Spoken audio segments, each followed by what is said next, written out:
ସୁନା କିଣିବାକୁ ଇଚ୍ଛା କରୁଥିଲେ ଆପଣଙ୍କ ପାଇଁ ଖୁସି ଖବର।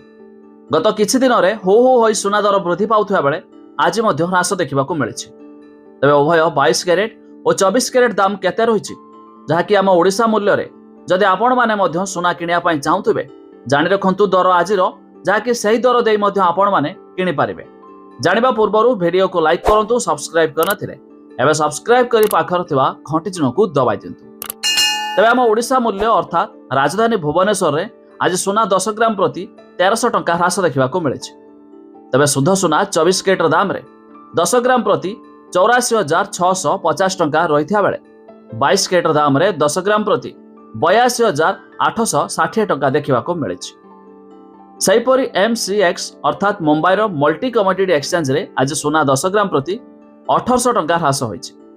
ତେବେ ଶୁଦ୍ଧ ସୁନା 24 କ୍ୟାରେଟ୍ର ଦାମରେ 85,600 ଟଙ୍କା ରହିଥିବା ବେଳେ 22 କ୍ୟାରେଟ୍ର ଦାମରେ 10 ଗ୍ରାମ ପ୍ରତି 83,380 ଟଙ୍କା ଦେଖିବାକୁ ମିଳିଛି ଆଜି ଦରରେ। ଆଉ ସେହିପରି ଦିଲ୍ଲୀର ସରଫା ବଜାରରେ ଆଜି ବି ମଧ୍ୟ ସୁନା ଦାମ ଆଂଶିକ ମାତ୍ରାରେ ହ୍ରାସ ଦେଖିବାକୁ ମିଳିଛି। ତେବେ ଶୁଦ୍ଧ ସୁନା 24 କ୍ୟାରେଟ୍ର ଦାମରେ 84,850 ଟଙ୍କା ରହିଥିବା ବେଳେ 22 କ୍ୟାରେଟ୍ର ଦାମରେ 10 ଗ୍ରାମ ପ୍ରତି 82,700 ଟଙ୍କା ଦେଖିବାକୁ ମିଳିଛି। ଏହାଛଡ଼ା ରୂପା 1 କିଲୋଗ୍ରାମ ପିଛା 98,000 ଟଙ୍କାରେ ମଧ୍ୟ ପହଞ୍ଚି ଯାଇଛି 1 କିଲୋଗ୍ରାମ ପ୍ରତି।